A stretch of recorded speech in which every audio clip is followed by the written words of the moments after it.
So, Mr. Lerner, what was this object? The unidentified kitchen object. Ivy. Yeah. So, basically there's good news. Oh. I mean, it's not complete good news, Oh. but so obviously we've been working for months to get all of the switches to fire together. So on Thursday, we had reduced the number of switches that were firing, not at all or slow, to basically 3. And it was very frustrating. We didn't know what was wrong with these 3 resistant switches. So Sy had urged that we take a bold step and reduce the pressure in the switches further than we had.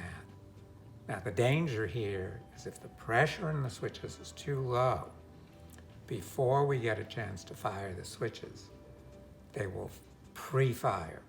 So the spark will jump from the charged capacitor to the top plate before we fire the bank.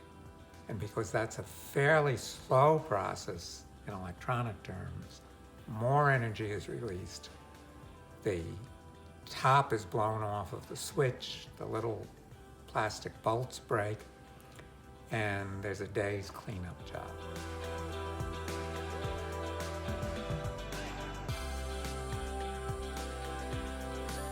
So I was a little reluctant to do this, but Syed was bold, and we fired at 7 psi, and we got, for the first time, all the switches to fire together within 25 nanoseconds. So that was the good news.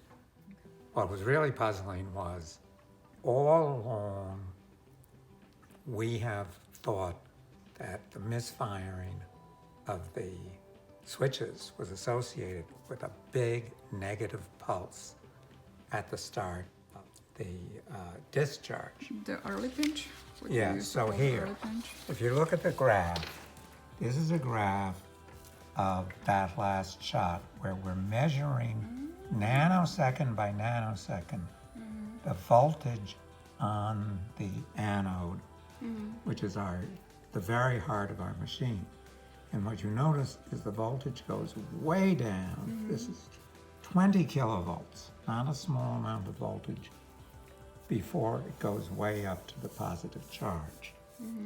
And then we have no pinch over here. A pinch is where we get the compression and the fusion, and the voltage suddenly drops way high.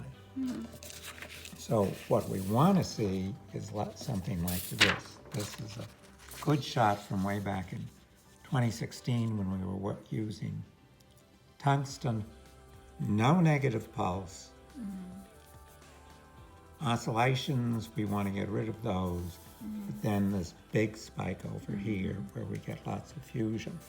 And we know that our theory is right because if we plot the amount of fusion we got, which is...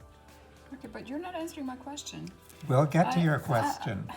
You get 5 more seconds. We can do this in 2 parts. So